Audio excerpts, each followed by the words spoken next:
"How is this possible?" she whispered to her second in command. The weapon was supposed to destroy everything in its path. The human ship captain, Carrie Jones, smiled as she watched the alien weapon discharge harmlessly against their shields. The aliens clearly underestimated human ingenuity yet again. 10 years earlier, humans were considered the weakest species in the galactic community. No one expected much from the bipedal creatures from the small blue planet. Their technology was primitive. Their ships were slow and their weapons were laughable. The Xyrillian Empire had conquered 17 star systems before encountering Earth. They expected an easy victory. The first contact between humans and Xyrillians went poorly. The Empire demanded immediate surrender, but Earth refused. The Xyrillian ambassador, a tall serpentine female named Slith, warned that resistance would be futile against their superior technology. "We will study your methods before we crush you completely," Slith had hissed at the human delegation. What the Xyrillians failed to understand was that humans thrived under pressure. Throughout history, humans had made their greatest technological leaps during times of conflict, and now facing extinction, humanity would show the galaxy what they were truly capable of.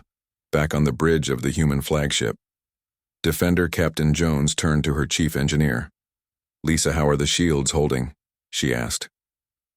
Lisa Martinez looked up from her console with a grin. "Perfect. The absorption rate is 100%. The more they fire at us, the more power we collect." The Defender and its sister ships were equipped with revolutionary shield technology developed by Dr. Samantha Kelly, a physicist who had been working on energy conversion theories before the war. Her breakthrough came when she realized that the Xyrillian weapons operated on a specific energy frequency that could be captured and converted, rather than merely deflected, on the Xyrillian command. Ship Empress Zixra was growing increasingly agitated. "Fire again," she commanded. Her generals exchanged nervous glances. "Your Eminence," said General Vrisk, "the weapon requires 12 hours to recharge. If we fire our secondary weapons now, we may deplete our reserves," Zixra hissed in frustration. The humans were supposed to be primitive and easily conquered. How had they developed defenses against the Empire's most powerful weapon? She had underestimated these creatures from Earth, a mistake she was now paying for dearly. The Empress made a decision. "Then we shall use deception. Prepare a diplomatic transmission," on the Defender Communications Officer Tanya Wright reported. "Incoming transmission from the Xyrillian flagship captain. Put it through," ordered Captain Jones. The image of Empress Zixra appeared on screen, her scaled face attempting what might have been considered a pleasant expression among her kind. "Greetings, humans. I am impressed by your defensive capabilities. It appears we have underestimated your species. I propose a temporary ceasefire to discuss terms." Captain Jones knew better than to trust the Empress, but playing along might give them an advantage. "This is Captain Carrie Jones of Earth Alliance. We are open to discussion." While the diplomatic channel remained open, Lisa whispered to the captain. "Their energy readings show they're charging secondary weapon systems. They're trying to stall." Jones nodded slightly. "Having expected such treachery, Empress," she said, maintaining a neutral expression. "We accept your offer for discussions. However, we notice your weapon systems are still active. Would you kindly power down as a show of good faith?" The Empress's eyes narrowed slightly. Before she could respond, Captain Jones gave a subtle hand signal to her weapons officer, Amy Baker. "Now," she whispered. Amy pressed a sequence of commands. The human fleet had been gathering energy from the Starkiller blast. Now they would put it to use. A concentrated pulse of the alien's own energy shot back toward the Xyrillian flagship. The Empress screamed as her ship shuddered violently. The humans had not only defended against their weapon, but had somehow turned it against them on the Defender. The crew watched as the Xyrillian flagship's systems failed. The massive ship drifted powerless among the stars. "We've disabled their engines and weapon systems," Captain Amy reported. "But life support remains functional." "Good," said Jones. "We don't need to destroy them. Just show them we can." The other Xyrillian ships were quickly backing away, realizing that the humans possessed technology they couldn't comprehend. Captain Jones opened a channel to the entire Xyrillian fleet. "Attention, Xyrillian forces. Your flagship has been disabled. Your Empress is alive but powerless. Return to your territory immediately and we will allow you to retrieve your leader and her crew. Remain and face the same fate. The choice is yours, in her command room. Empress Zixra was furious, but helpless. The humans had not only survived her ultimate weapon, but had used it against her. Never in the history of the Xyrillian Empire had they faced such humiliation. The Empress's advisor, Thriss, approached cautiously. Your Eminence, the humans could have destroyed us, but chose not to. Perhaps there is something to learn from these creatures. Zixra hissed. What could we possibly learn from primitives? Thriss gestured to the dead controls and emergency lighting. Perhaps that they are not so primitive after all. They have accomplished in 10 years what took our civilization centuries. As the Xyrillian fleet retreated, Captain Jones received a private message from Dr. Kelly Carey. The scientist began your strategy worked perfectly, but I've been analyzing the data from the Starkiller weapon. The energy signatures suggest technology far beyond what our intelligence indicated. The Xyrillians should possess. Jones frowned. What are you suggesting? I believe they may have acquired this technology from another source. Perhaps they are not the true threat we face. The captain considered this information. The war might be more complicated than they initially believed. If the Xyrillians had obtained advanced weapons from another species, who was supplying them, and why across the galaxy, on a planet shrouded in perpetual darkness, a meeting was taking place. 3 figures observed recordings of the battle between humans and Xyrillians with great interest. The test was successful, said one figure. The humans have progressed exactly as we predicted. Another nodded. They have proven adaptable as expected. Their defensive capabilities now exceed our projections. The third figure stepped forward. Soon they will be ready for the true challenge. Here's part 2. The leaders of the ancient Korvax collective had been watching humanity for centuries. They had manipulated conflicts across the galaxy, pushing species like the Xyrillians to attack Earth. The Korvax needed warriors for their eternal war against the entities from the dark dimension, and humans had shown the most potential back on the Defender. Captain Jones was unaware of these machinations. She addressed her crew. Today we've shown the Xyrillian Empire that humanity will not be conquered easily. We've earned a respite, but this war is far from over. We'll return to Earth, share what we've learned, and prepare for whatever comes next. The crew cheered their victory genuine, but Jones felt uneasy. Something about this conflict seemed orchestrated, like they were being tested. In her quarters later that night, she reviewed Dr. Kelly's findings. The energy patterns did suggest external technology. Perhaps there was more to this war than a simple territorial dispute.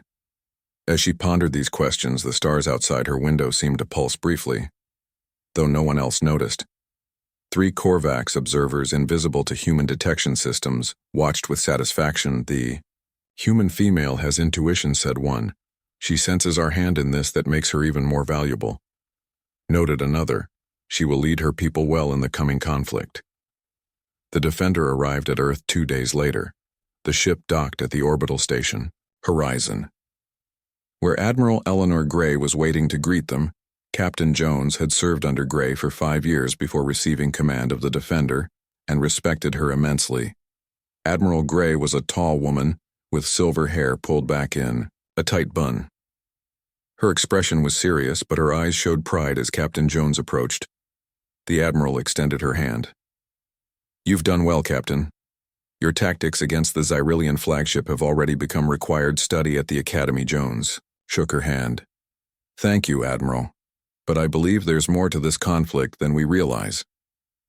She shared Dr. Kelly's findings about the Starkiller weapon and her suspicions about external involvement. The Admiral listened carefully, her expression growing more concerned. If you're right, this changes everything, she said. We need to bring this to the Defense Council immediately. The Defense Council consisted of the highest-ranking military officers and civilian scientists on Earth. They gathered in a secure chamber beneath the Rocky Mountains, a facility that had survived the first Xyrillian attack on Earth years ago. Captain Jones and Dr. Kelly presented their findings to the assembled leaders. Dr. Kelly displayed holographic models of the energy patterns. We believe the Starkiller technology is at least 3,000 years more advanced than anything else in the Xyrillian arsenal. It doesn't match their development trajectory at all. Admiral Gray spoke up. That suggests they acquired it from another source. But who would give such technology to the Xyrillians? And why? General Helen Porter, a stern woman with decades of combat experience, leaned forward. Perhaps to test us, she suggested. To see how we would respond. The room fell silent as they considered this possibility. Dr. Kelly nodded. That aligns with my analysis.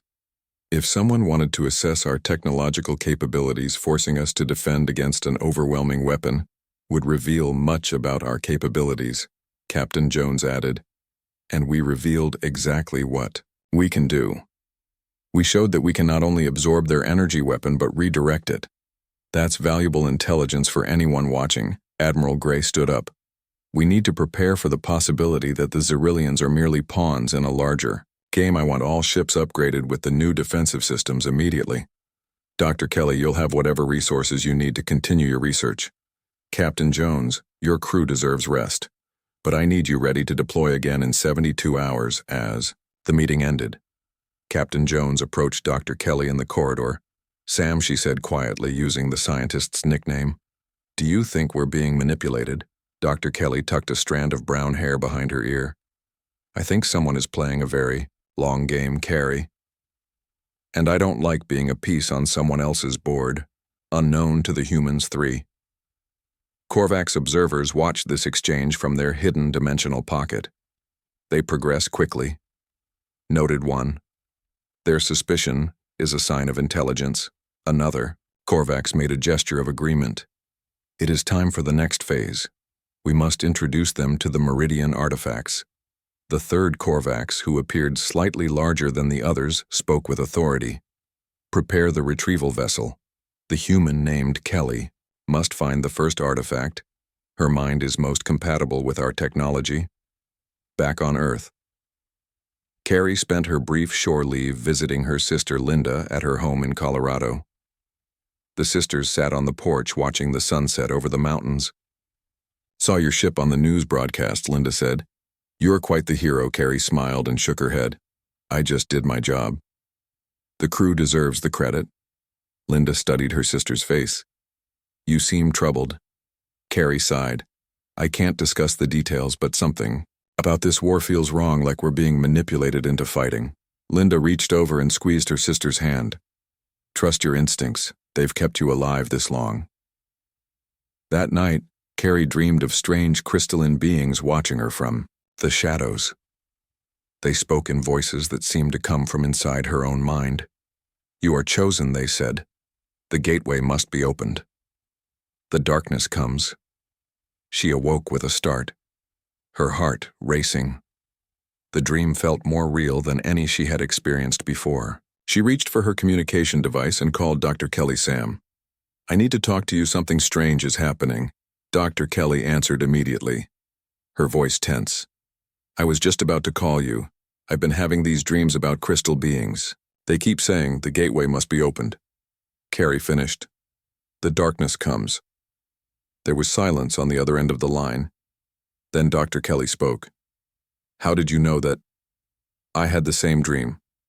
Carrie said. We need to meet right away across the solar system. A small undetected vessel slipped past Earth's defense grid. It landed silently in the mountains near Dr. Kelly's research facility.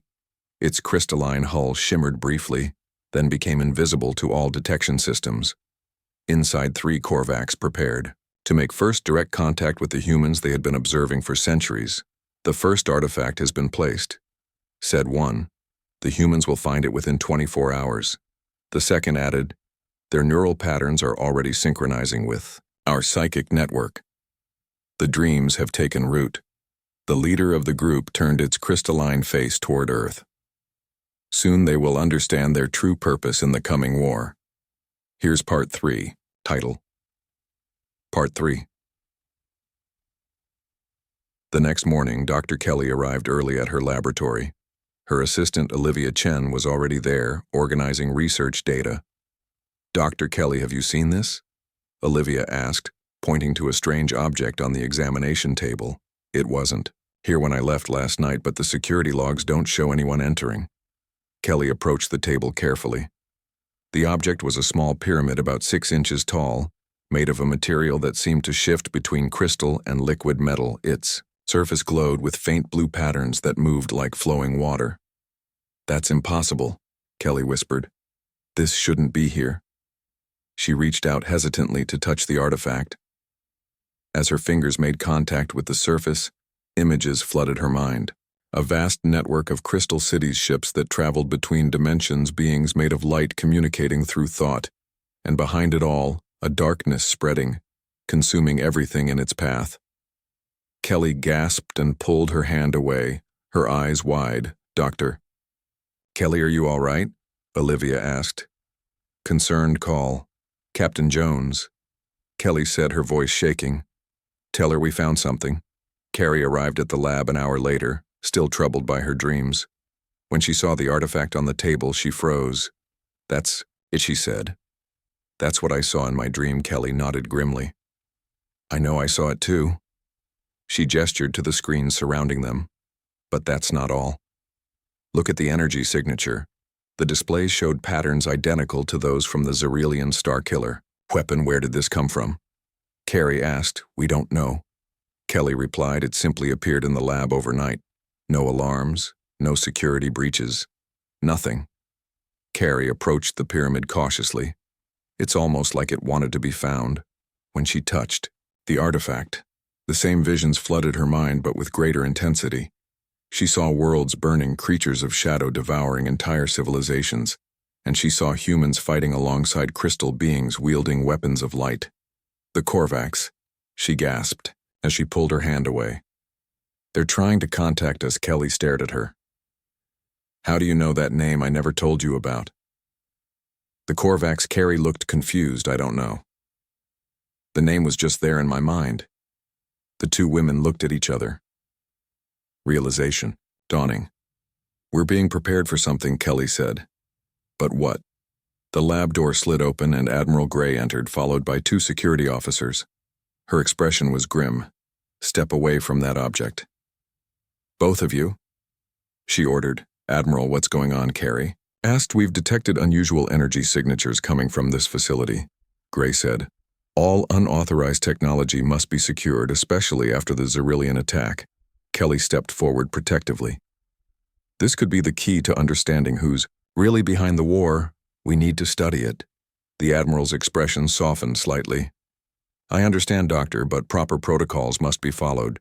This artifact will be transferred to a secure facility where you can continue your research under supervisions." The security officers approached the pyramid, its glow intensified. The blue patterns began pulsing rapidly. Everyone back-ordered the Admiral, but it was too late. A flash of blue light filled the room, temporarily blinding everyone. When their vision cleared, the artifact was gone. "And so was Dr. Kelly." "Carrie, what happened?" Gray demanded. "Where is Dr. Kelly?" "I don't know," Carrie replied, staring at the empty space where her friend had been. She just vanished at that moment. Kelly found herself in a vast, crystalline chamber. Beings made of shifting geometric patterns surrounded her, their forms glowing with inner light. "Do not be afraid," said a voice in her mind. "We are the Korvax. We have brought you here to understand." Kelly struggled to comprehend what was happening. "Where am I?" she asked. "How did you bring me here?" "You are in a dimensional pocket adjacent to your reality," explained the Korvax. "We exist partially outside normal space-time. You were brought here because your mind is compatible with our communication methods." Kelly tried to steady her breathing. "Why me? Why now?" The largest of the crystalline beings approached. "Your species faces extinction. The entities from the dark dimension have targeted your reality. We have fought them for millennia, but we cannot defeat them alone. Humans possess unique qualities that make you valuable allies." Images appeared in Kelly's mind showing Earth under attack, not by the Xerilians, but by amorphous shadow creatures that consumed all life they touched. "The Xerilian conflict was engineered," the Korvax explained, "to accelerate your technological development. to prepare you for the true war that comes. Back in the lab, Admiral Gray was organizing a search team. We need to find Dr. Kelly immediately, she ordered. She's our leading weapons researcher, Carrie interrupted. We won't find her, not through conventional means. What are you suggesting? Captain? The Admiral asked, her voice stern. The artifact was a communication device, Carrie explained. Someone, called the Korvax, brought her somewhere to talk. I think I can bring her back, but I need to concentrate. The Admiral looked skeptical but nodded. You have 5 minutes, Captain. Then we do this. My way. Carrie closed her eyes and focused on her connection to Kelly, on the strange dreams they had shared, on the visions from the artifact. She felt a pulling sensation in her mind, then a voice. Carrie, can you hear me? It was Kelly's voice, but it seemed to come from inside her own thoughts. Yes, Sam. Where are you? I'm with them, Carrie. The Korvax. They've shown me everything. The Xyrillians aren't our real enemy. There's something much worse coming. You need to convince the Admiral to listen. How can I bring you back? You can't, not yet. I need to learn more. Kelly's mental voice grew fainter. But you need to prepare Earth. The artifacts, there are more of them scattered across the solar system. They contain technology we'll need for the coming war. Find them. Carrie, find them. Before it's too late. The connection broke. Carrie opened her eyes to find the Admiral staring at her. Well, Captain Gray asked. Carrie took a deep breath. Admiral, I know this will sound crazy, but Earth is being prepared for a war against interdimensional beings. The Xyrillians were just a test. The real enemy is something called the Dark Dimension, and there are artifacts hidden throughout our solar system that can help us fight. Gray's expression remained neutral. Do you have any proof of this? Captain, only what I saw in the visions, Carrie admitted. And Dr. Kelly? She's with these beings called the Korvax. They're trying to help us. The Admiral was silent for a long moment. Then she sighed heavily. I was afraid of this. Carrie looked at her in surprise. You believe me? Gray nodded. 3 days ago, we found another artifact in the ruins of the Mars colony. It showed us similar visions. The Defense Council has been debating how to proceed. She looked directly at Carrie. I need someone I can trust to lead the search for these artifacts. Someone who can communicate with these Korvax beings. Here's Part 4. To Story Part 4, type text markdown title Part 4. Carrie stared at the Admiral in disbelief. You knew about the Korvax? Gray nodded slowly. We've had suspicions about external interference for years. When the Mars artifact was discovered, those suspicions were confirmed. She gestured to the security officers. Leave us. Once they were alone, Gray continued. What I'm about to tell you is classified beyond top secret, Captain. 20 years ago, before first contact with the Xyrillians, we recovered a crashed vessel in the Arctic. The technology was like nothing we'd ever seen. The crew were crystalline beings who died shortly after we found them. One survived long enough to transmit a warning directly into the mind of the recovery team leader. The darkness comes, it said. The gateway must be closed. Carrie felt a chill. Those are the exact words from my dreams. Gray nodded grimly. We've been preparing ever since. When the Xyrillians attacked, we initially thought they were this darkness. But the EI attack patterns were wrong. They seem designed to test our defenses, not destroy us. And now you think these artifacts are some kind of technology from the Korvax to help us fight this darkness. Precisely. The Admiral pulled a small device from her pocket and activated it. A holographic map of the solar system appeared with several points marked in red. We've identified 7 possible locations for artifacts based on unusual energy signatures. The Mars artifact was the first. This one makes 2. I need you to find the others. Captain, before anyone else does. Anyone else? Carrie asked. Gray's expression darkened. Not everyone believes the Korvax are allies. Some think we're being manipulated into a war that isn't ours. There's a faction within Earth government that wants to destroy the artifacts rather than use them. 2 days later, Carrie found herself on the bridge of the Defender, once again. Her crew had been briefed on their new mission, though only her senior officers knew the full truth. Lisa Martinez, her chief engineer, had been skeptical. "So we're hunting for alien technology based on your dreams and visions," she had said during the mission briefing. Carrie understood the skepticism. "I know how it sounds, Lisa, but Admiral Gray has confirmed everything. You've seen the data on the artifacts." Lisa nodded slowly. "I trust you, Captain. I just hope we know what we're getting into." Their first destination was Europa, Jupiter's ice moon, where energy readings similar to the artifacts had been detected. The Defender entered orbit while survey teams prepared to descend to the surface. Tanya at communications suddenly straightened. "Captain, I'm detecting an unusual transmission from the surface. It doesn't match any known patterns. Put it through," Carrie ordered. The bridge speakers emitted a strange crystalline sound that seemed to shift and change. As Carrie listened, she realized she could understand it somehow. "Gateway key located." The message said, "Caution. Dark dimension entities detected in vicinity. Immediate retrieval recommended." "It's them." Carrie said, "The Korvax. They're guiding us."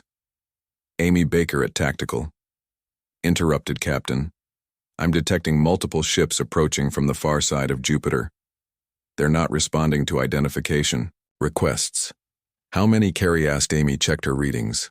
7 vessels. Their configuration matches Xerilian scout ships, but the energy signatures are all wrong. They're emitting some kind of shadow field. Carrie felt a chill remembering the visions of shadow creatures. The darkness. She opened a channel to the survey team. "Expedite your mission. We may have company."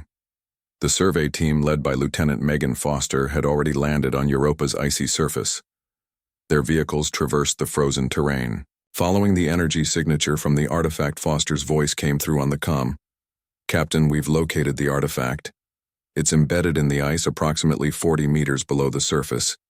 We're setting up drilling equipment now. Work fast." Lieutenant Carey replied. "We have possible hostiles inbound on the bridge," Amy reported.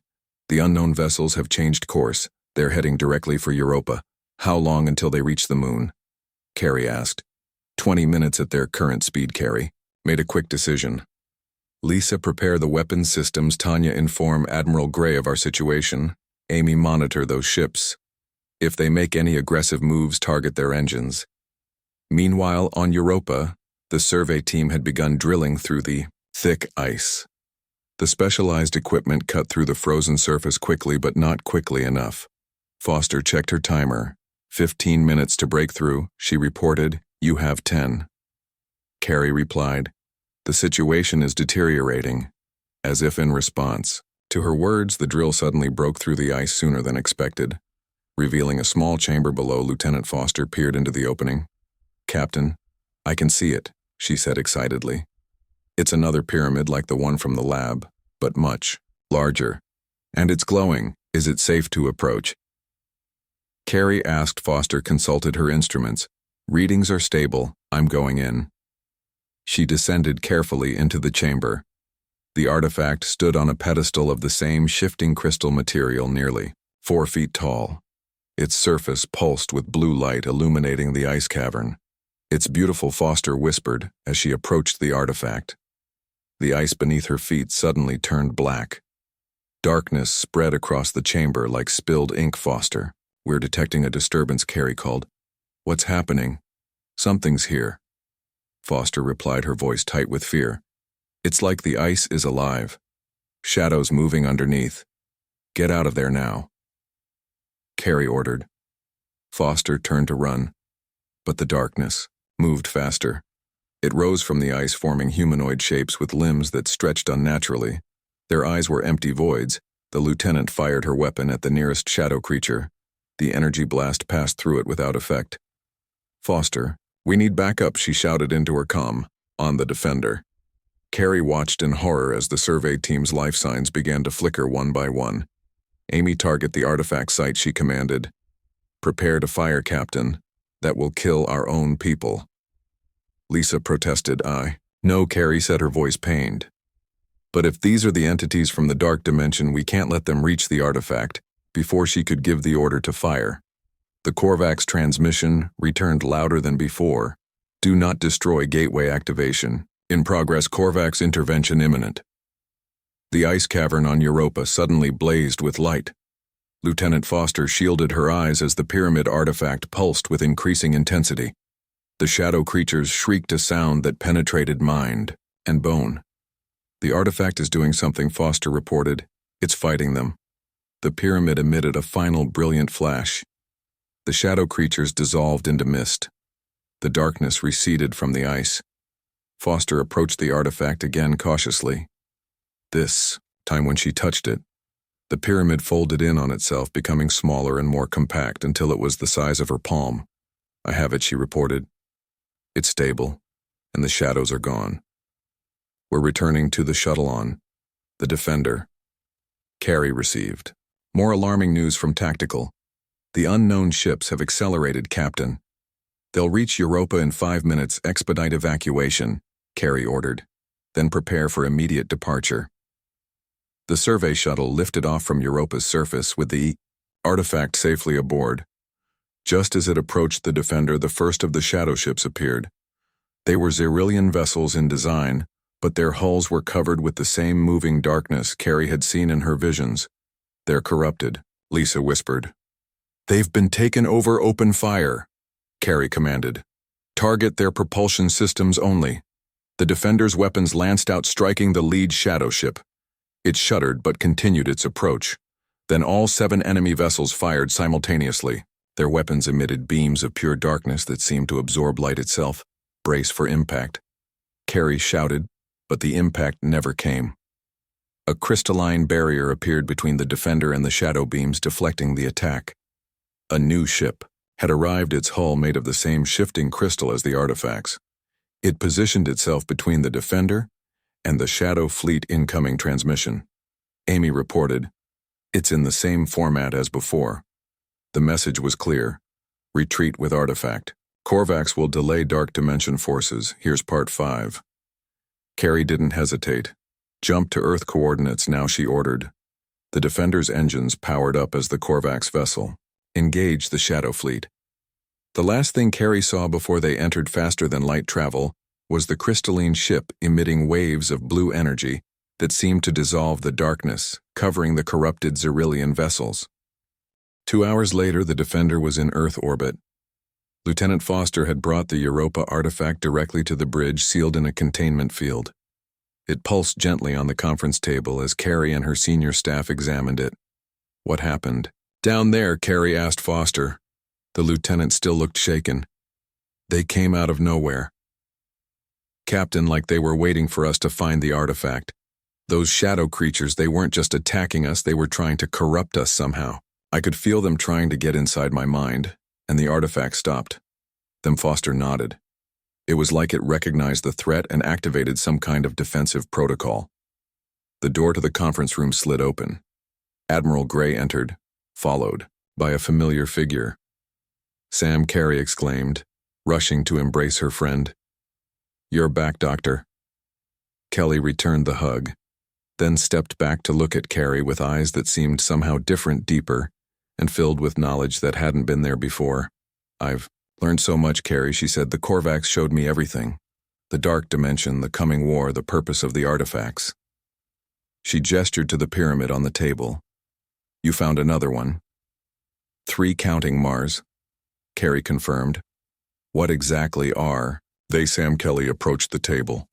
"Their technology is incredible, beyond anything we could develop in 1,000 years. The artifacts are multidimensional, quantum computers, weapons power sources, and communication devices all in one. They were designed to create a network across our solar system, a defense grid against dark dimension incursions." And the Korvax Admiral Gray asked, "What do they want from us?" Kelly turned to the Admiral.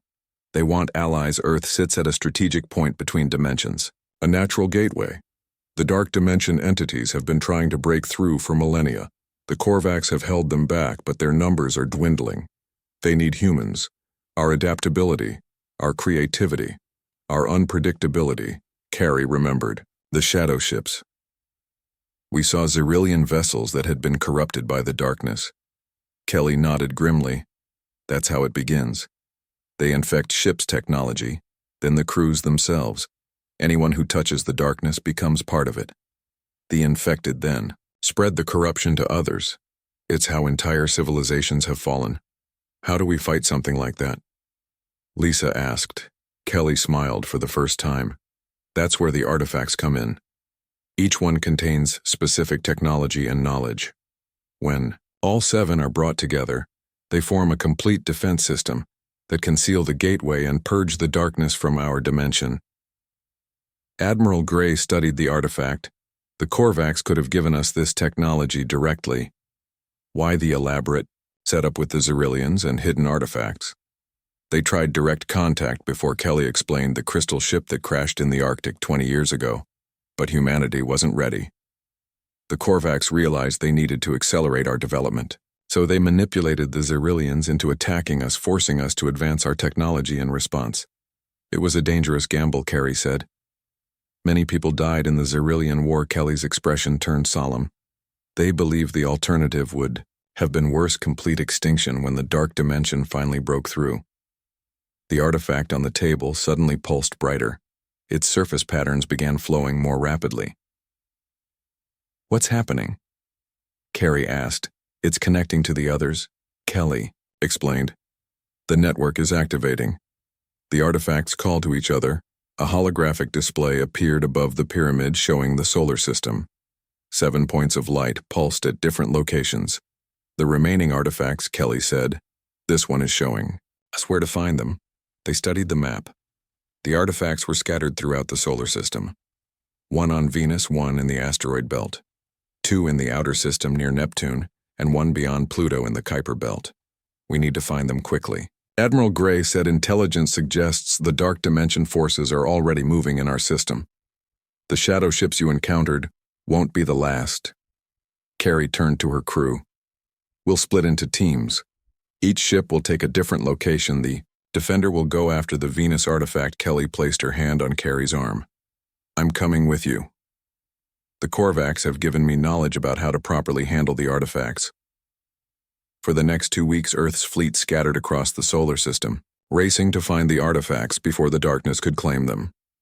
The Defender successfully recovered the Venus artifact, hidden in the clouds of the burning planet. The retrieval team for the asteroid belt was attacked by shadow entities but escaped, with their artifact intact. One of the Neptune teams was lost, their ship consumed by darkness. Carrie stood on the Defender's bridge as they approached the final location, the Kuiper belt beyond Pluto. They had gathered 5 artifacts. The Korvax had secured 1, but the 7th remained hidden in the outer darkness of the solar system. Lisa reported from engineering. Captain, the artifacts are becoming more active. The energy output has tripled in the last hour. Kelly nodded from her station at Science. They sense each other. The network is nearly complete. Tanya suddenly called out from communications. Captain, I'm detecting a massive energy surge ahead. Something's coming through. On the main view screen, space itself seemed to tear open. A swirling vortex of darkness appeared, stars disappearing into its depths. From within the vortex emerged a massive vessel unlike anything they had seen before. It was a Xerillian dreadnought, but transformed, corrupted. Its hull writhed with living shadows, tentacles of darkness extending for miles. The gateway, Kelly whispered. They're trying to force it open. The shadow. Dreadnought turned toward the Defender. As it approached, Carrie felt a pressure in her mind, dark thoughts that weren't her own. Surrender. The artifacts, a voice whispered in her thoughts. Join us in the darkness. She shook her head, forcing the alien thoughts away. All weapons target that ship, she ordered. Maximum power. The Defender's weapons fired streams of energy at the corrupted dreadnought. The blast struck home, but the darkness simply absorbed the attack, seemingly growing stronger. It's feeding on our energy. Kelly realized. We can't fight it conventionally. The shadow ship returned fire. Dark energy lanced toward the Defender. The 5 artifacts they had collected suddenly activated, creating a protective barrier around the human vessel. They're defending us. Carrie said in wonder. Kelly nodded. The network is trying to complete itself. The artifacts want to be united. The Shadow Dreadnought fired again. This time the darkness penetrated the barrier. The Defender shuddered as systems began to fail. We can't hold it off much longer, Lisa reported. Engineering is reporting multiple failures. Suddenly another crystalline ship appeared. This one vastly larger than the one they had seen at Europa. It positioned itself between the Defender and the Shadow Dreadnought. The Korvax, Kelly said. They've brought the 6th artifact. A transmission came through. All artifacts must unite at the gateway. The 7th approaches. Carrie looked confused. The 7th? We haven't found it yet. Kelly smiled, suddenly understanding. The 7th was never hidden, Carrie. It's been with us all along. She turned to Admiral Gray, who had joined them for this final mission. Your crashed ship from the Arctic. It wasn't just a vessel, it was an artifact itself. The Korvax sacrificed themselves to plant the seed of the network on Earth 20 years ago. Gray's eyes widened. The ship. We've been studying it for decades.